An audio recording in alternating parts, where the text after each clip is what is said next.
در نبی پر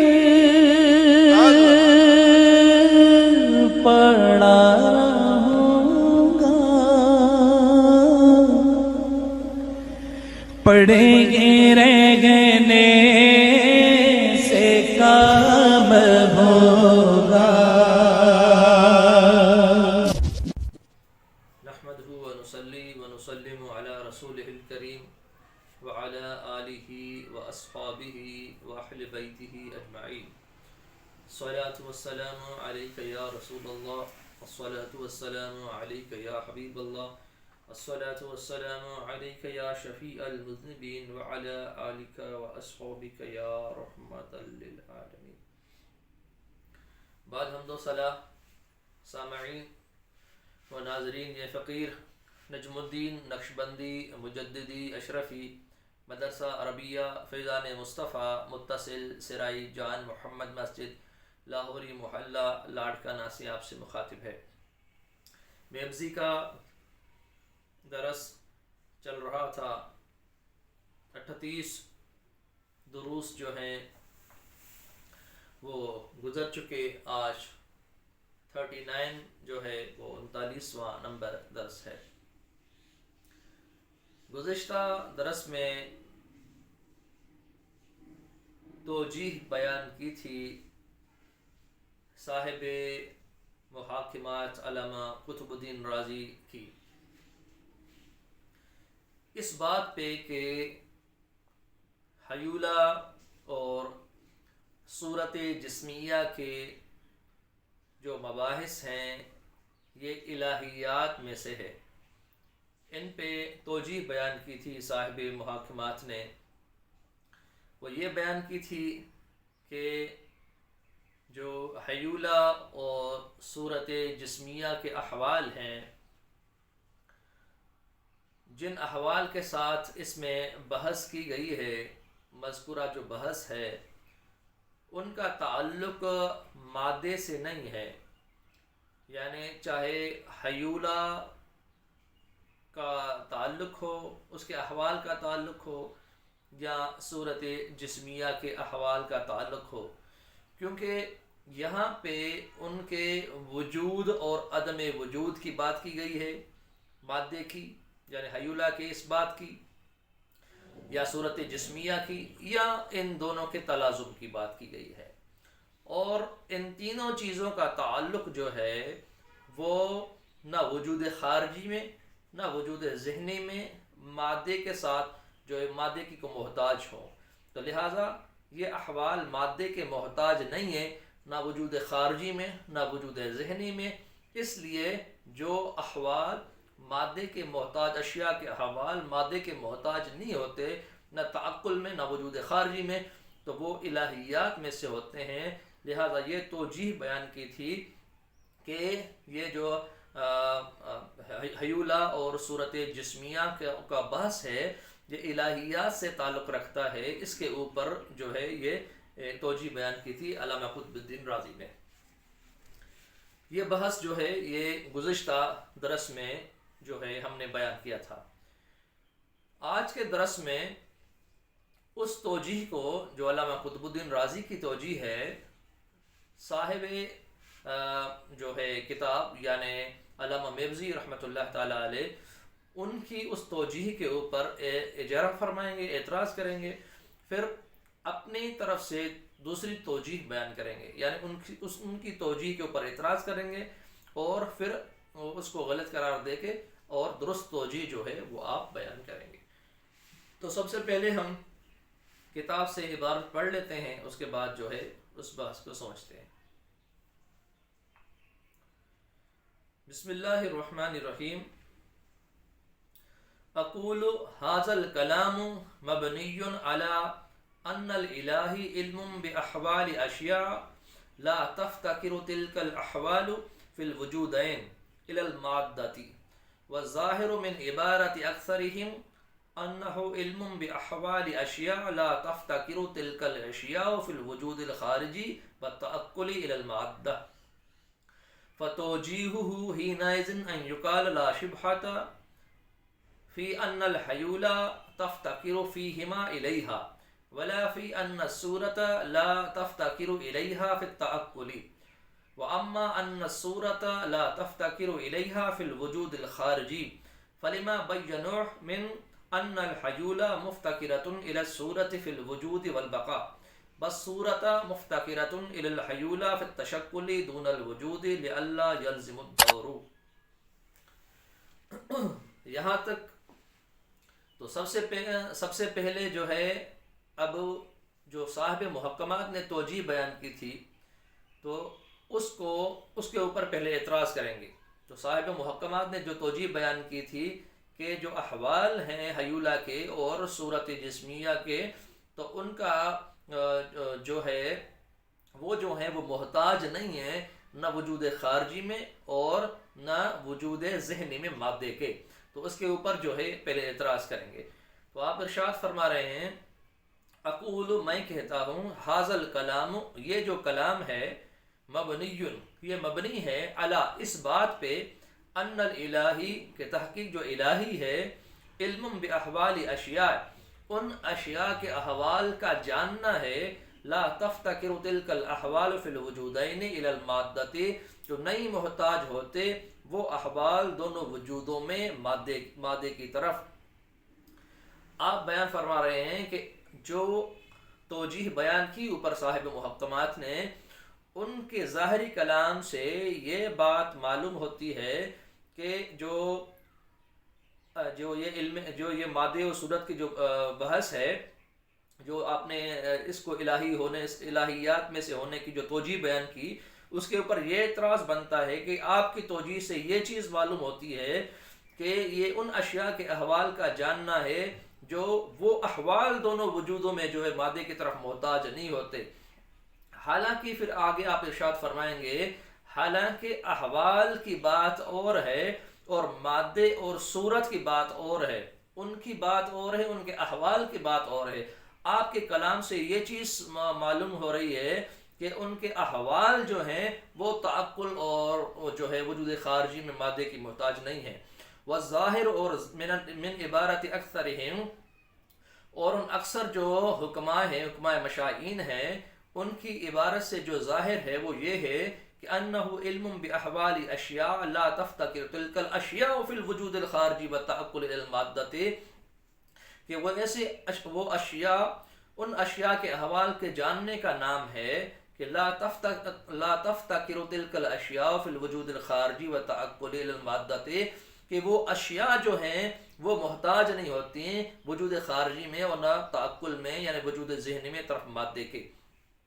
تو آپ ارشاد فرما رہے ہیں صاحب مرزی رحمۃ اللہ تعالی علیہ کہ آپ کی عبارت سے یہ معلوم ہو رہا ہے کہ ان کے احوال کا تذکرہ ہے، حالانکہ حکماء کی جو عبارت میں ان اشیاء کا تذکرہ ہے، تو لہٰذا ان کی عبارت سے یہ معلوم ہو رہا ہے کہ ان اشیاء کے ان احوال کے جاننے کا نام ہے جو لا تفتقر تلک الاشیاء فی الوجود الخارجی والتعقل، کہ وہ اشیاء محتاج نہیں ہوتی مادے کی طرف وجود خارجی و تعقل میں۔ اور آپ کی عبارت سے یہ معلوم ہوتا ہے کہ لا تفتقر تلک الاحوال فی الوجودین الی المادۃ، کہ وہ احوال محتاج نہیں ہوتے۔ تو لہٰذا دونوں تعریفوں میں جو ہے وہ ٹکراؤ ہے، دونوں تعریفوں میں وہ تضاد ہے، آپ کی تعریف اور ہے اور جو حکماء مشائین کی تعریف ہے وہ اور ہے۔ فتوجیہ، اب یہ چیز بیان کریں گے، ان کی توجیہ کے اوپر یہ اعتراض کیا کہ آپ کی توجیہ میں تو احوال کے ساتھ جو ہے آپ اس کو بیان کر رہے ہیں، حالانکہ بات چل رہی ہے مادے کی، یعنی حیولہ کی اور صورت جسمیہ کی، کہ الہیات سے آپ کہہ رہے ہیں کہ ان کا تعلق الہیات سے ہے، طبعیات سے نہیں ہے، تو اس کی کیا دلیل ہے کہ یہ الہیات سے ہیں؟ تو اس کے اوپر آپ نے یہ وجہ بیان کی، اور آپ کی وجہ سے تو ان کے احوال کی بات ہو رہی ہے، نہ کہ ان اشیاء کی خود کی ذات کی بات ہو رہی ہے۔ حالانکہ اکثر مشائین حکماء جو ہیں ان کی جو عبارت سے معلوم ہوتا ہے وہ یہی معلوم ہوتا ہے کہ لا تفتقر تلک الاشیاء فی الوجود الخارجی والتعقل الی المادۃ، کہ وہ اشیاء محتاج نہیں ہوتی وجود خارجی میں تعقل کی طرف، اور نہ وجود خارجی کی طرف، وجود خارجی میں اور نہ وجود ذہنی میں مادے کی طرف۔ تو اب آپ اس توجیہ کے اوپر جو صاحب محکمات کی توجیہ تھی علامہ قطب الدین الرازی کی، اس کے اوپر اعتراض کرنے کے بعد آپ اپنی طرف سے توجیہ بیان کر رہے ہیں۔ آپ ارشاد فرما رہے ہیں کہ فتوجیہہ، پھر اس کی توجیہ ہی نازن، اس اعتبار سے کہ ان یقال کی اس طرح کہا جائے، لا شبہتا، اس میں کوئی شبہ نہیں ہے، یقیناً یہ بات درست ہے، فی ان الحیولہ لا تفتقر فیہما الیہا، کہ تحقیق جو حیولہ ہے لا تفتقر، وہ محتاج نہیں ہوتا، فیہما، ان دونوں میں، یعنی وجود ذہنی میں اور وجود خارجی میں، الیہا، اس مادے کی طرف۔ آپ ارشاد فرما رہے ہیں یہ تو بات ٹھیک ہے، اب درست توجیہ بیان کر رہے ہیں، کس چیز کی توجیہ بیان فرما رہے ہیں کہ یہ اس کا بحث جو ہے حیولہ کی اور صورت جسمیہ کی جو بحث ہے یہ الہیات میں سے ہے، اس کی درست توجیہ جو ہے آپ پیش کر رہے ہیں۔ تو آپ اس کے لیے ارشاد فرما رہے ہیں کہ یہ بات تو یقینی ہے کہ ان الحیولہ لا تفتقر فیہما الیہا، تحقیق جو حیولہ ہے وہ محتاج نہیں ہوتا ان دونوں میں، یعنی نہ تعقل میں نہ وجود خارجی میں، الیہا، مادے کی طرف۔ ولا فی ان الصورۃ لا تفتقر الیہا فی التعقل، اور اس میں بھی کوئی شک نہیں ہے کہ جو صورت جسمیہ ہے وہ تعقل میں مادے کی طرف محتاج نہیں ہوتی۔ ہاں ایک چیز ضرور ہے کہ وہ خارج میں مادے کی محتاج ضرور ہے، کیونکہ یہ ابھی تک بیان کر رہے ہیں، کیونکہ ظاہر میں جو بھی مادہ ہے بالفرض، یہ ٹیبل ہے، یہ کرسی ہے، یہ جو بھی چیز ہے، ان کی ایک خاص شکل ہے۔ جب ان کی خاص ایک شکل ہے تو وہ اگر ان کا وجود اگر تعقل میں ہو، ذہن میں ہو، تو وہاں تو محتاج نہیں ہے مادے کی، مگر خارج میں شکل تبھی پائی جائے گی جب وہ مادہ پایا جائے گا، وہ چیز پائی جائے گی، تو لہٰذا اس کی شکل جو ہے وہ تبھی اس کی پائی جائے گی۔ تو لہٰذا آپ کہہ رہے ہیں وجود خارجی میں صورت جسمیہ، ہر جسم کی جو صورت ہے وہ صورت جسمیہ وہ وجود خارجی میں تو محتاج ہے مگر تعقل میں محتاج نہیں ہے۔ تو یہاں تک آپ کی بات کرنے کا مقصد یہ ہے، پھر اس کے اوپر بھی اس کا جواب آگے چل کے آپ خود دیں گے۔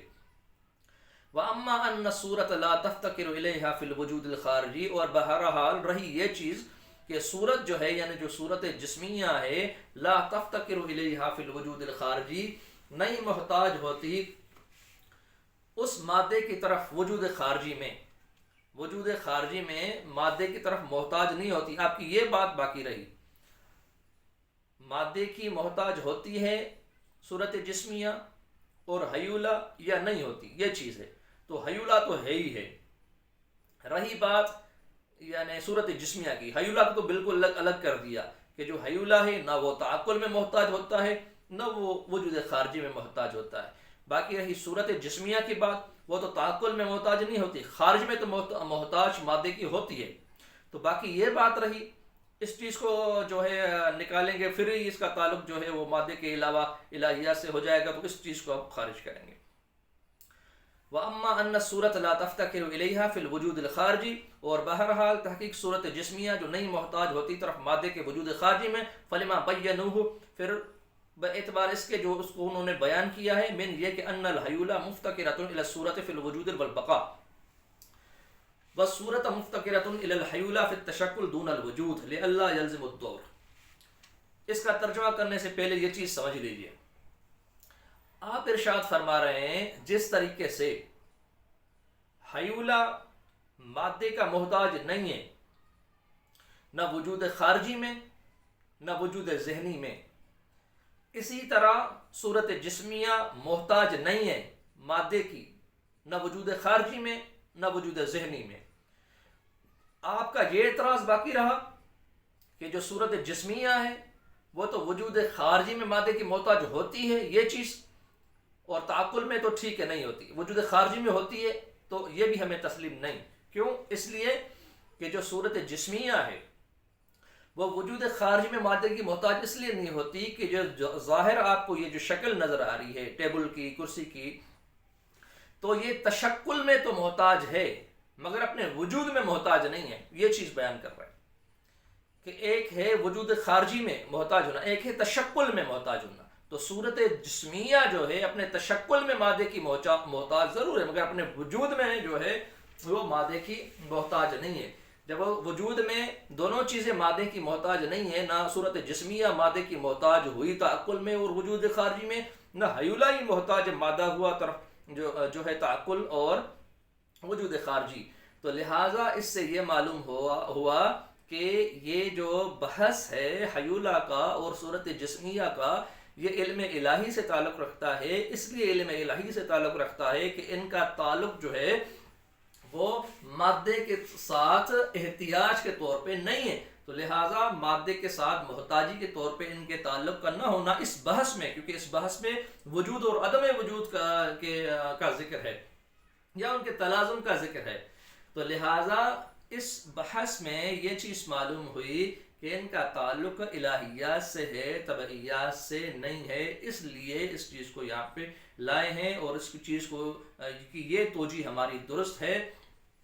جو اس چیز کو ثابت کرتی ہے کہ ان کا تعلق علم الہی سے ہے۔ تو اب ترجمہ کر لیتے ہیں۔ فلما بینوہ، پھر ان حکمہ مشائین نے جو بیان کیا اس چیز کو، وہ یہ ہے کہ ان الحیولہ مفتقرۃ الی الصورۃ فی الوجود والبقاء، تحقیق جو حیولہ ہے وہ محتاج ہونے والا ہے طرف صورت کے وجود اور بقا میں، والصورت مفتقرۃ الی الحیولہ فی التشکل دون الوجود، اور صورت جو ہے وہ محتاج ہونے والی ہے طرف حیولہ کے تشکل میں نہ کہ وجود میں۔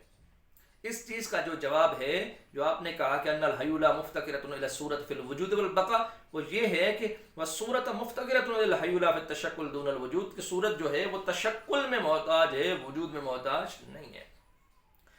کیوں؟ لئلا یلزم الدور، اس لیے کہ دور لازم نہ ہے، کیونکہ وہ بھی اگر حیولہ بھی مادے کا محتاج ہوگا، تشکل مادے کا محتاج ہوگا، صورت جسمیہ بھی جو ہے وہ مادے کی محتاج ہوگی، تو وہاں تسلسل لازم آئے گا اور دور لازم آئے گا، اور یہ چیز باطل ہے۔ تو یہاں پہ بحث مکمل فرمائی آپ نے۔ ساری بحث کا جو خلاصہ ہے وہ صرف یہ ہے کہ صاحب محکمات نے جو توجیہ بیان کی، اس توجیہ کے اوپر اعتراض کیا مشہور حکمہ کی تعریف سے، پھر اپنی طرف سے درست توجیہ بیان کی اس چیز کی کہ علم الہی سے تعلق ہے اس بحث کا، کیونکہ اس بحث میں جو حیولہ کی بحث کی گئی ہے یا صورت جسمیہ کی بحث کی گئی ہے یا ان کا آپس میں تلازم اور تشخص کی بات کی گئی ہے، ان کا تعلق جو ہے مادے کی طرف احتیاج کے طور پہ نہیں ہے، اور جن اشیاء کا تعلق جو ہے وہ مادے کے ساتھ احتیاج کے طور پہ نہ ہو تو وہ علم الہی سے تعلق رکھتے ہیں، تو لہٰذا ہماری بات ثابت ہو گئی کہ جو یہ بحث ہے اس کا تعلق علم الہی سے ہے۔ یہاں تک جو ہے بات کا مقصد جو ہے وہ صرف یہی ہے۔ ایک بار ہم پھر عبارت کو پڑھ لیتے ہیں اور ترجمہ کر لیتے ہیں۔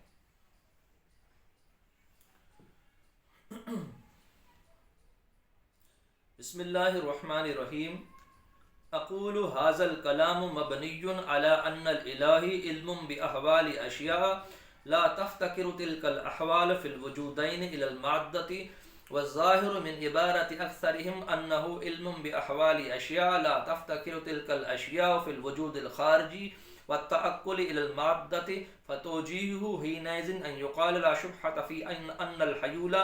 لا تفتقر فيهما إليها، ولا في أن الصورة لا تفتقر إليها في التأكل، وأما أن الصورة لا تفتقر إليها في الوجود الخارجي، فلما بينوه من أن الحيول مفتقرة إلى الصورة في الوجود والبقاء، والصورة مفتقرة إلى الحيول في التشكل دون الوجود، لئلا يلزم الدور۔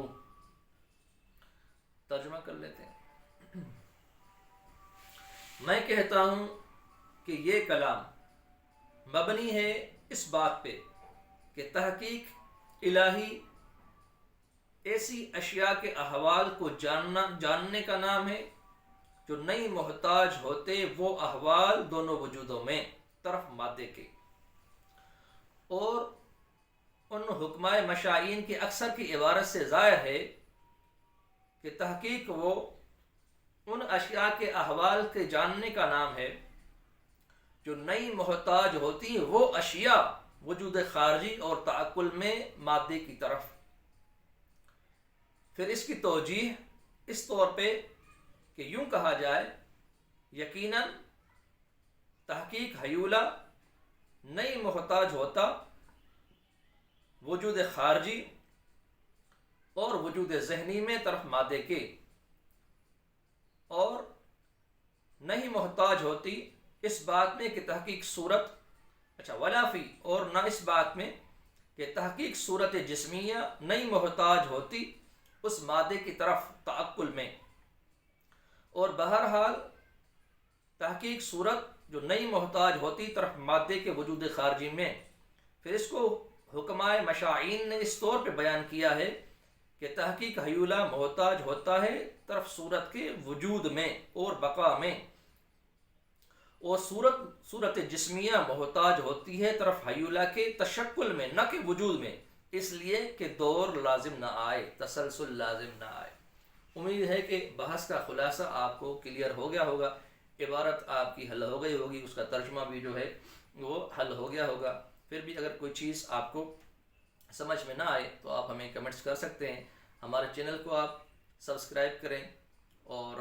اگر بیل آئیکن کو نہیں دبایا تو اس کو بھی پریس کر دیجئے۔ آگے ہماری ویڈیو کو وہ آپ فارورڈ کریں کہ جو ہے وہ جن دوستوں تک نہیں پہنچی ان دوستوں تک بھی ہماری ویڈیو جو ہے وہ پہنچ جائے۔ اگلے درس تک اس فقیر کو اجازت دیجیے، انشاءاللہ تعالی اگلے 40ویں درس کے ساتھ آپ کے سامنے حاضر ہوں گے۔ جب تک کے لیے اس فقیر کو اجازت۔ السلام علیکم ورحمۃ اللہ وبرکاتہ۔